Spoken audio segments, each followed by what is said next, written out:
Hi family, it's me, Sally.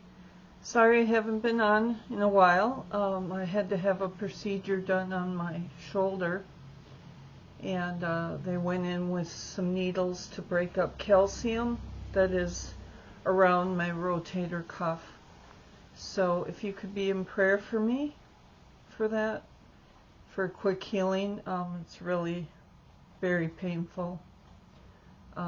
If it doesn't get better, I'm looking at surgery. So thank you for your prayers for me for that. I appreciate that.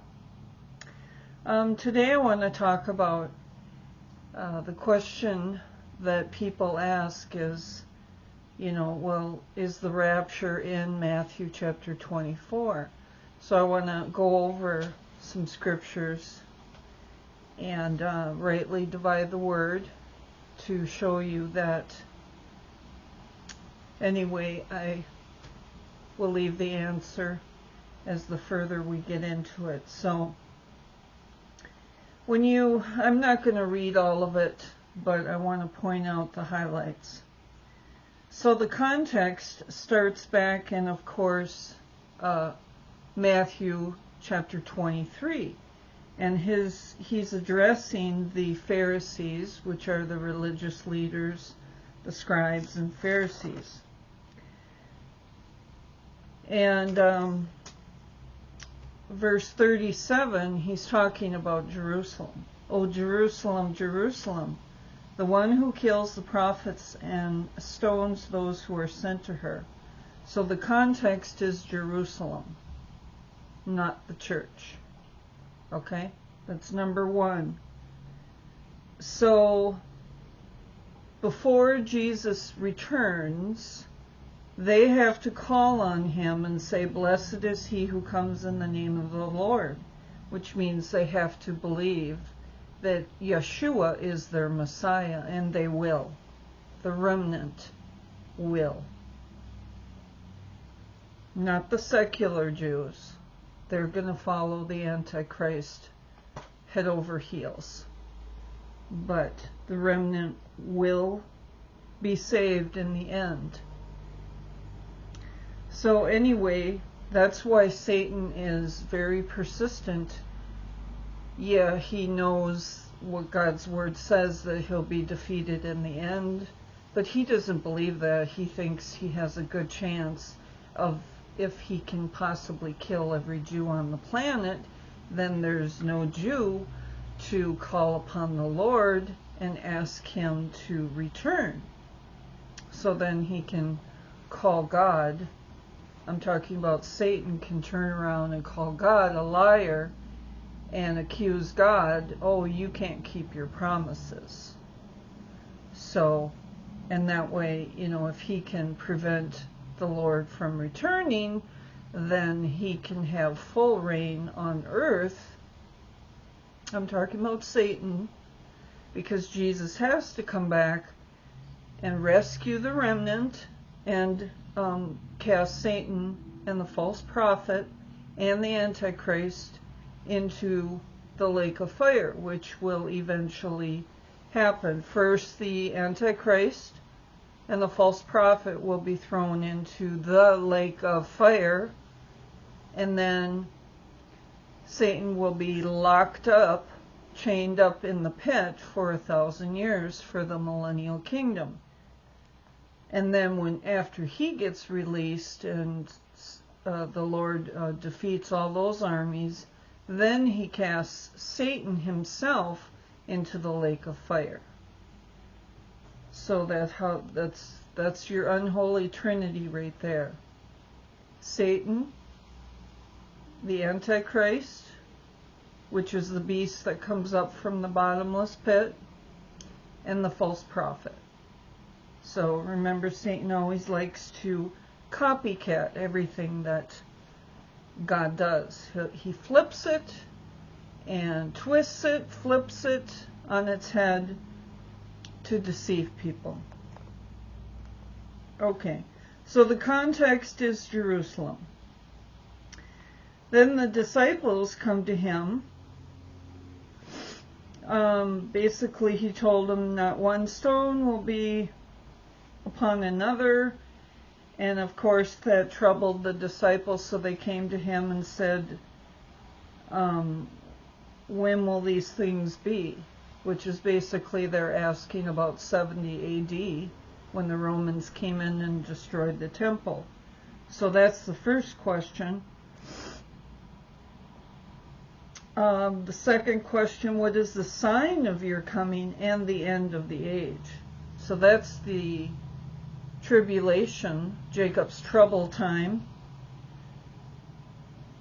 and of course the second coming. The rapture was not known of when the Olivet Discourse was taught. It was not revealed yet about the rapture. Now, I've listened a lot to Dr. Andy Woods, and I recommend him. I really do, because you will learn a ton of stuff from him. But he mentioned that the Olivet Discourse happened earlier in the week, when Jesus rode on the donkey, the foal of the donkey, into Jerusalem. It happened earlier that week, which would have been actually day 10 of Nisan. And I'll explain why I say that. So it was on the 10th of Nisan. So those 4 days, just like the lamb during the Passover time in Exodus 12, they had to take in the lamb on the 10th and examine it for 4 days to make sure it was pure so they could sacrifice it. So that's the same thing with Jesus. He had to be examined by the Pharisees and, of course, Pilate, all of them. He had to be examined, and they could not find any fault in him. As a matter of fact, Pilate proclaimed 3 times, I do not find any fault in this man. So he, since the Jews didn't profess that Jesus was a righteous man and that he shouldn't be crucified, instead, since they didn't do it, God had Pilate cry that out 3 times, I do not find any fault with this man. So that's fascinating, because God can use even unbelievers to prophesy His word, His truth. It's amazing. So, anyway, so then the first thing he says, take heed no one deceive you by any means. For many will come and saying, I am the Christ, and will deceive many. Now we know that's going to happen on the first seal, when the Antichrist comes in to claim himself to be God and deceive many. People will listen to him, follow him. So these coincide with the seal judgments. You will hear of wars, rumors of wars. That is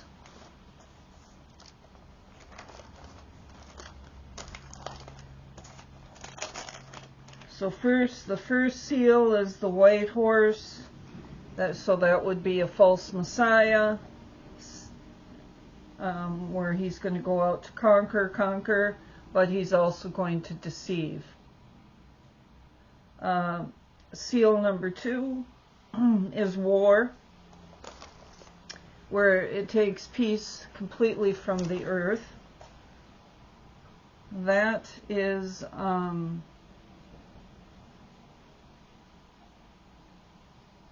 about verse 9. Then they will deliver you up to tribulation and kill you, and you will be hated by all nations for my name's sake. And then many will be offended and will betray one another and will hate one another.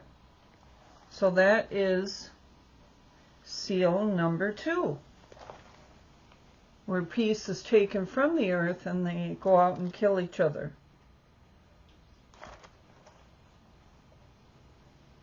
And many will be offended and betray one another and hate one another. And many false prophets, now he talks about false prophets, will rise up and deceive many. And because lawlessness will abound, the love of many will grow cold. But he who endures to the end shall be saved. This is talking about physical salvation, not necessarily spiritually right now, because we know that the Jews, the remnant, will not believe until the very end, just before the second coming. So this is talking about a person who survives basically the Jacob's trouble and comes out alive in the end. He shall be saved. That's what that's referring to. And the gospel of the kingdom will be preached in the world as a witness to all nations, and then the end will come. And we know that the 2 witnesses will be preaching, the 144,000 will be preaching, and also those angels who will be flying around preaching the everlasting gospel. So everybody on the planet will hear the gospel, and then the end will come. This is not, the church does not preach the gospel of the kingdom. The church right now is preaching the gospel of grace through faith. That's what the church is teaching, because we're in the age of grace right now. So this is talking about during the tribulation. This is not talking about now. So for people to put the church in that, well, we have to go to all the world and preach the gospel of the kingdom, then Jesus will come and rapture us. No, that's not what it's talking about.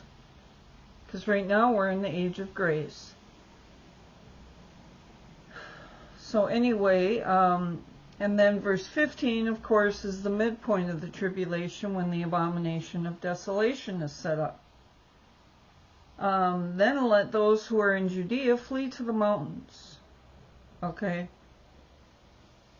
Now this is at the midpoint of the tribulation.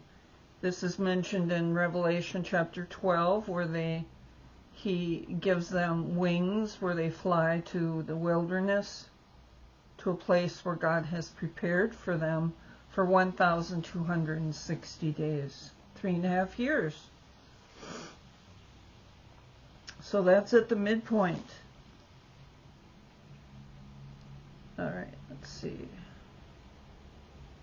Then comes the Great Tribulation, which is in verse 21.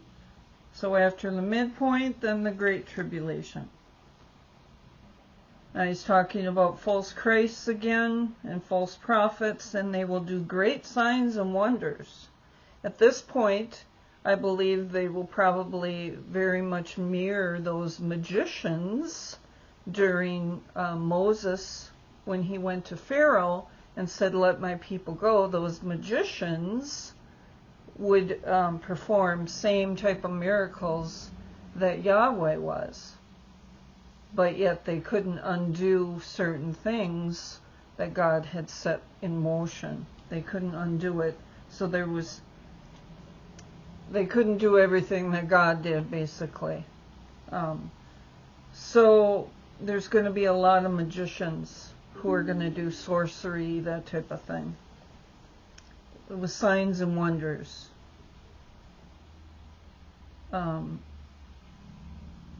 Then he says,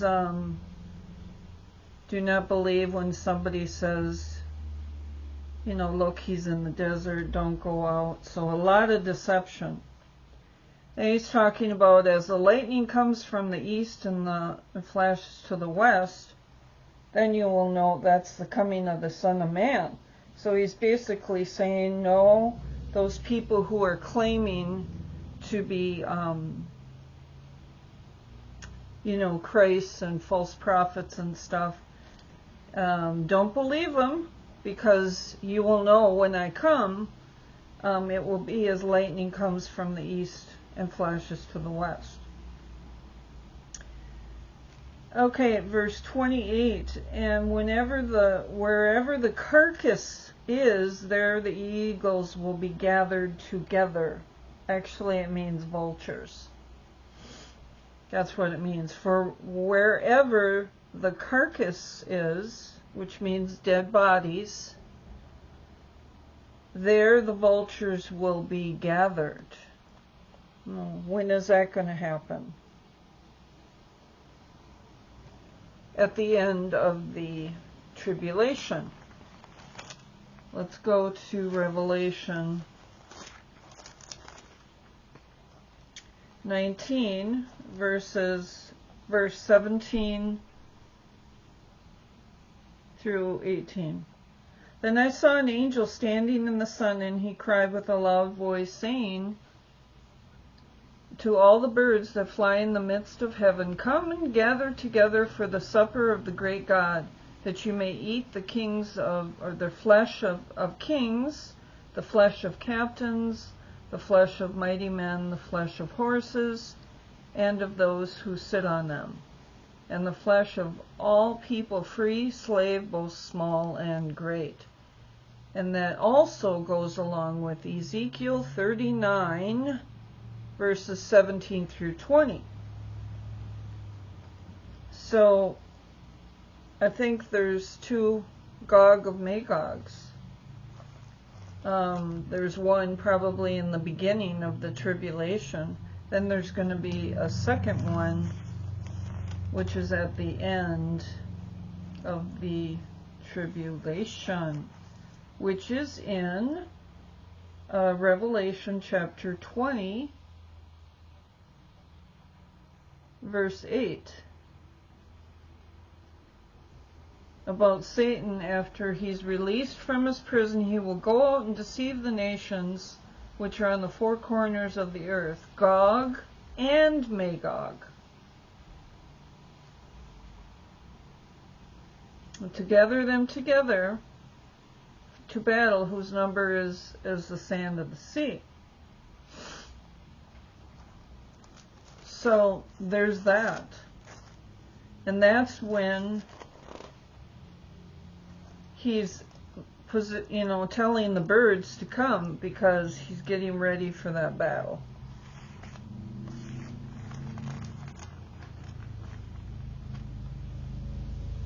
So at the second coming, there's going to be people who are going to be killed.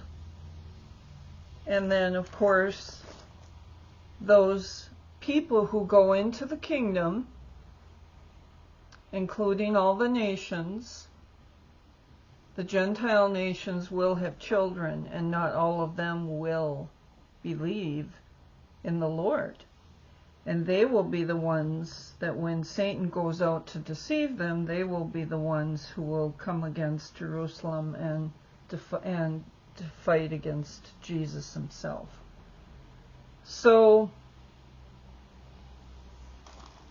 anyway, there's a lot of wars that have to come to pass in Jerusalem. So that's talking about where the body is, then the vultures will be gathered. He's talking about the birds. And then verse 29, immediately after the tribulation of those days, the sun will be darkened and the moon will not give its light, and the stars will fall from heaven, and the powers of heaven will be shaken. Then the sign of the Son of Man will appear in heaven, and then all the tribes of the earth will mourn. And they will see the Son of Man coming in the clouds of heaven with power and great glory. And he will send his angels with a great sound of a trumpet, and they will gather together his elect from the four winds, from one end of heaven to the other. Now this is talking about the second coming, because he's referring to immediately after the tribulation of those days. Now, the sun will be darkened and the moon will not give its light. So, technically, the Jews, how they tell about which feast days or which is they have to go by the new moon, and that's how they determine it. Well, they're not going to be able to discern any feast days or maybe even guess of when Jesus is going to come back, because they're not going to know, because the sun and the moon will be completely darkened. So they can't look at the moon and try to determine, how many days until Jesus returns. I don't think they're going to be able to tell. And that's why in verse 36 it talks about, but of that day and hour no one knows, not even the angels of heaven, but my Father only. I do believe that this is talking about the second coming and not the rapture. And I know that I'm first of all, I'm not the only one who thinks that. Dr. Andy Woods, J.B. Hickson, some other people, but I don't believe that this is talking about the rapture. Like I said, the sun and the moon will be dark. So they're not going to be able to tell which feast day or where they're at on the time frame. I think Daniel talks about how the Antichrist will be wanting to take away laws and that type of stuff. Change times and seasons, that type of stuff. So I believe, and I will prove it to you, that I do believe that this is talking about the second coming and it's not the rapture. So let me just finish that. For as in the days before the flood, they were eating and drinking, marrying and given in marriage until the day that Noah entered the ark, and did not know until the flood came and took them all away. So also will the coming of the Son of Man be. Now the people who that are took away are the evil people. In this context, with Noah. That's what it's talking about. The people who are taken away are the evil people. It says they took them all away. So also will the coming of the Son of Man be. 2 men will be in one field, same context, will be in one field, one will be taken. Now remember, we're still in the same context, so when he's talking about those who will be taken, do you think he's talking about the rapture? Or is he still in the same context of, like it was in the flood, the people who were left basically not in the boat with Noah and his family, they were taken away. So 2 men in the field, one will be taken, the other one left. So who's going to be taken? The wicked, not the righteous. No. You have to pay attention to the context. This is extremely important. And I will prove this, that this is not talking about the rapture and the left behind.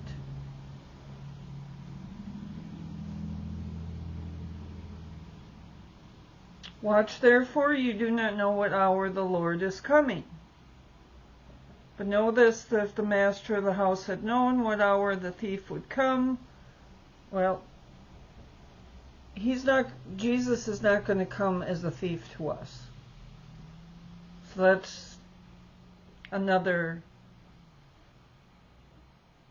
thing that you can highlight or underline, because he doesn't come as a thief to us, because we are expecting him.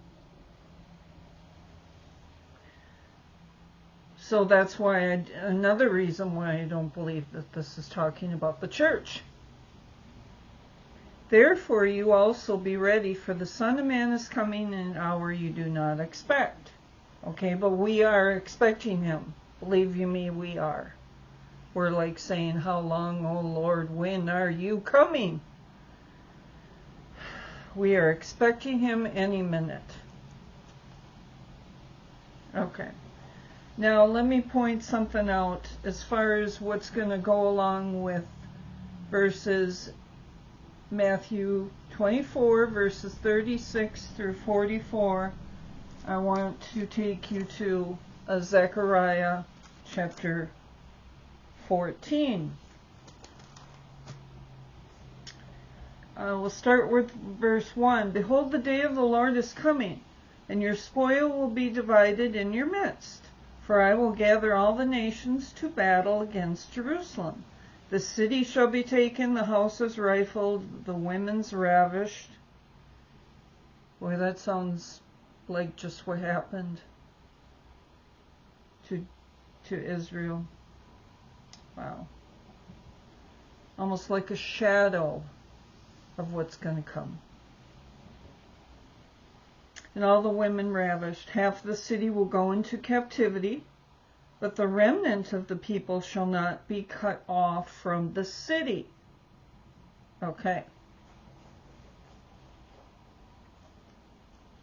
This is midpoint tribulation time language. We'll keep reading, because when you really study this is midpoint talk. Okay?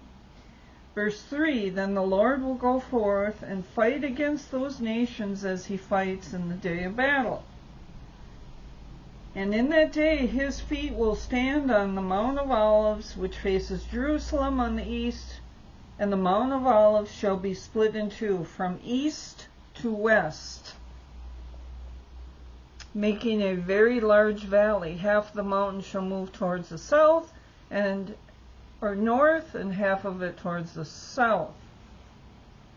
Verse 5. This is the key. Then you shall flee through my mountain valley, for the mountain valley shall reach to Azel, which I do believe is Petra. Yes, you shall flee. Oh, that sounds like Revelation chapter 12. Wow. And it also sounds like Matthew 24, verse 15, actually 16, but let those who are in Judea flee to the mountains. Oh. So is Jesus going to be back and forth from heaven to earth during the tribulation? Kind of sounds like it. He's going to meet with 144,000 and seal them. Then, at the midpoint of the tribulation, he's literally going to stand his feet on the Mount of Olives and create a valley so that the remnant can go through the valley and to be rescued to the place where he has prepared for them for 1,260 days.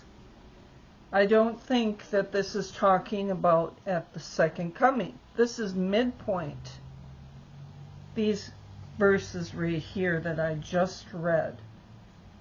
Zechariah 14, 1 through 5.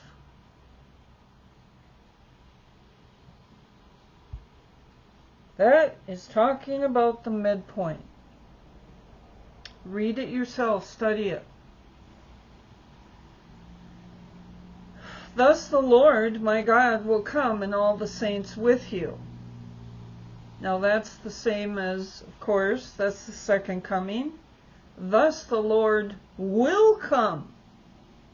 So, midpoint tribulation, he's saying he will come, which will be at the second coming. And it shall come to pass in that day that there will be no light, and the lights will diminish. Oh, come on. We just read that in Matthew 24. We just did.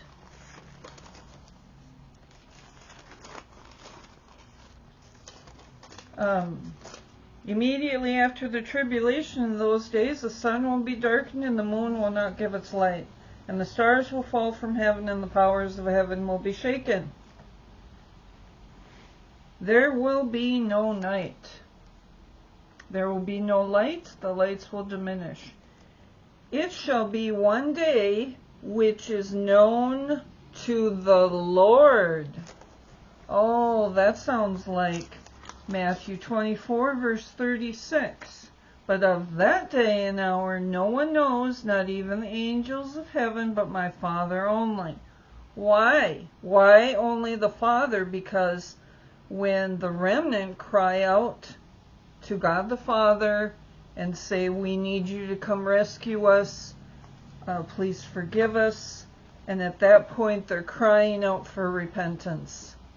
So they're believing. At that point, God the Father is going to say to Jesus, go rescue them. Go get them. And then Jesus will return at the second coming. Neither day nor night, but at evening time it shall happen, it will be light. Now this is referring to the second coming. In that day it shall be that living water shall flow from Jerusalem. Now this is obviously the millennial kingdom talk. Okay, so do you see the order? First comes the midpoint of tribulation where they will flee. But they flee because he comes and stands on the Mount of Olives at the midpoint of the tribulation. Because I just read this the other day and it was like, ding! I just realized something.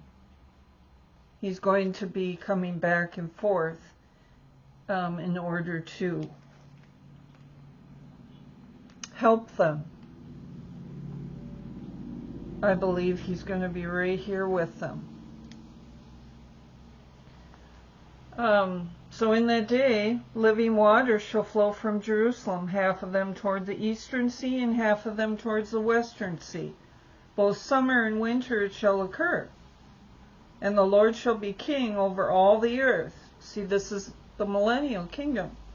In that day it shall be, the Lord is one, and his name is one. Okay, that is definitely millennial kingdom. So verses 8 and 9 are millennial kingdom. But I wanted to point out that Zechariah 14 verses 1 through 5 is actually talking about the midpoint of the tribulation. Then 6 through 7 is talking about the second coming. 8 through 9 is talking about the millennial kingdom.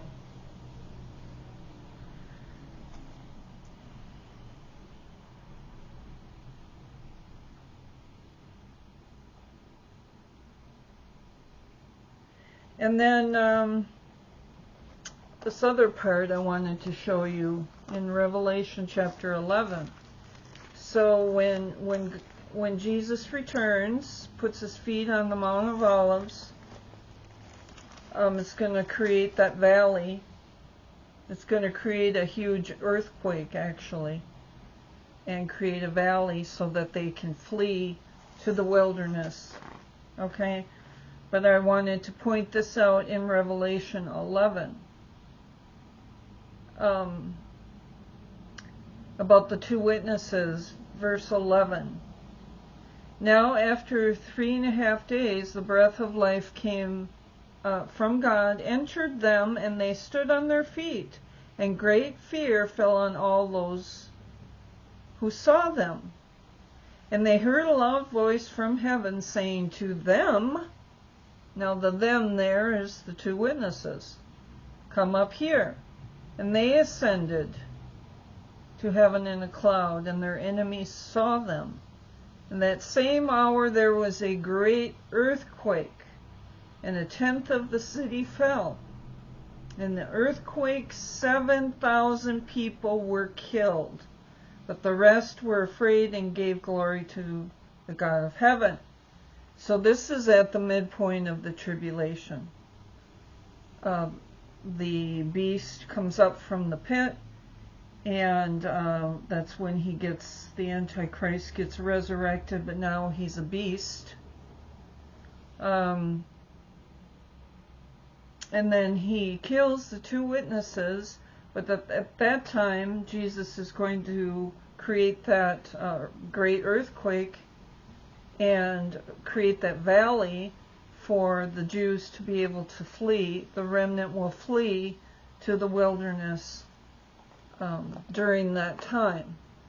So I believe all these scriptures are actually connected. The two men I wanted to show you about, and I know a lot of people teach that the person who will be taken and one will be left. A lot of people think that that's the church, but I do not, and I will show you why. Let's go to Luke 17.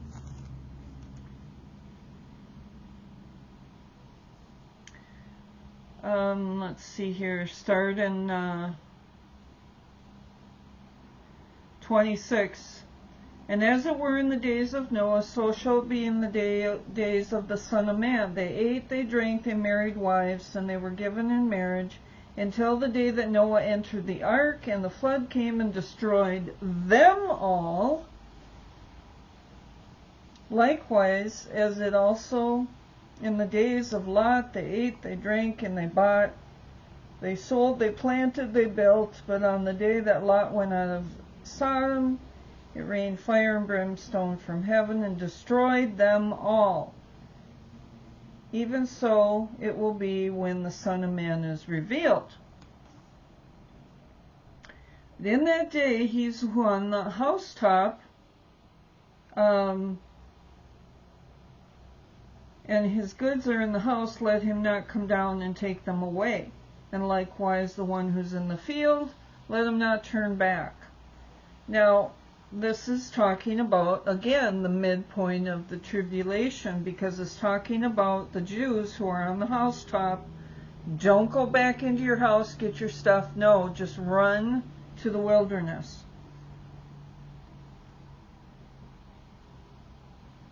Okay. Whosoever seeks to save his life will lose it, and whoever loses his life will preserve it. So those who are going to seek to save their lives will probably stay in Jerusalem and think they're going to be safe. But the ones who don't seek to save their lives will flee. They will run to the wilderness where God has a place prepared for them. I tell you, in the night there will be two men in one bed, one will be taken, the other one left.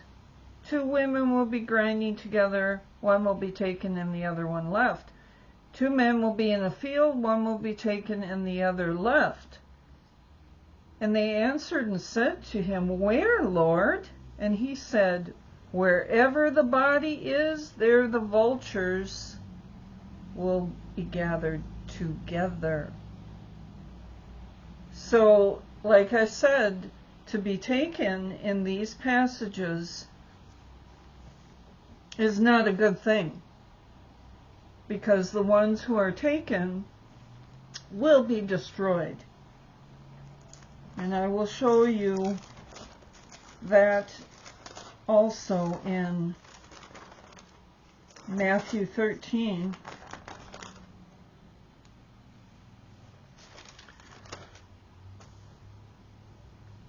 Verses 37 through 43. And he answered and said to them, He who sows the good seed is the Son of Man. The field is the world, the good seeds are the sons of the kingdom. But the tares are the sons of the wicked one.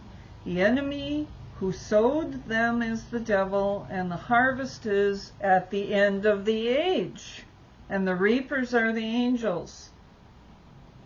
Again, that's Matthew 24.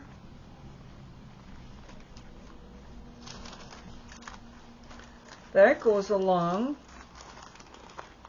with the harvest at the end of the age. That goes along with Matthew 24, verse 31, where he will send his angels with a great sound of a trumpet, and they will gather together his elect from the four winds, from one end of heaven to the other.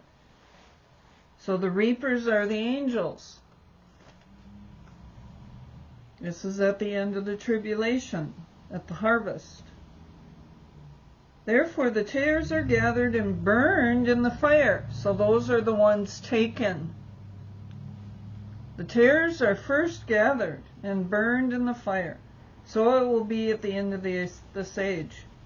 The Son of Man will send out his angels, and they will gather out of his kingdom all things that offend. Again, the ones taken are the evil people. Just like I read in Luke 17 and Zechariah 14.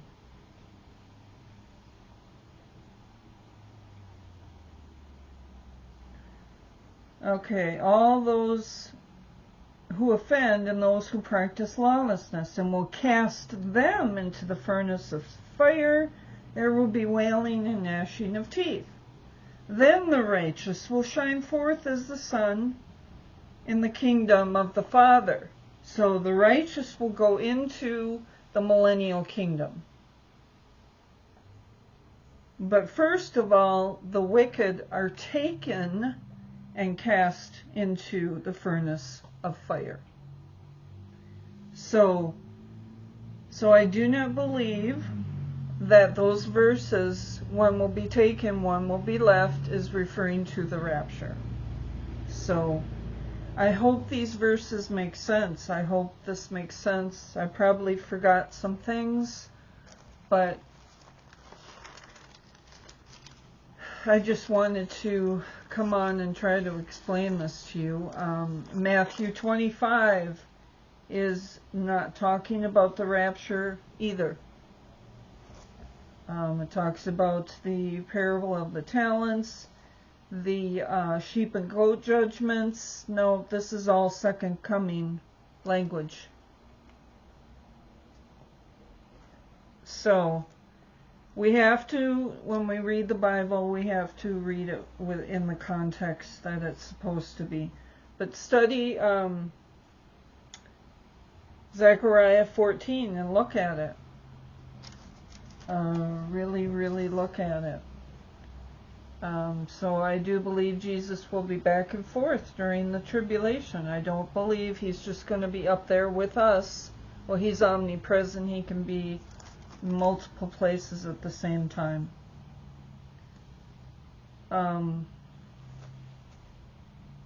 The other thing I wanted to say is, I will pour out in the house of David on the inhabitants of Jerusalem the spirit of grace and supplication. Then they will look on me whom they have pierced, and mourn for one who mourns for his only son. That is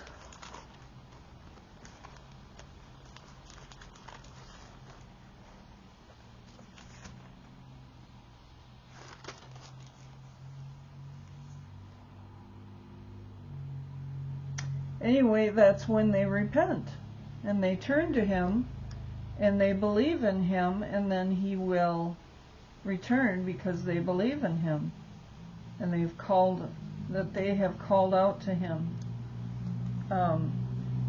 So they believe in him. So anyway, I just will leave this to you, and you can go back and study these scriptures yourself. And maybe you think I'm crazy. Maybe you think I'm not interpreting scripture properly. I don't know, but I certainly, when I reread Zechariah 14, all of a sudden it dawned on me, this is actually talking about the midpoint of the tribulation. Jesus himself will cause that earthquake, and they will flee to the wilderness for 3.5 years.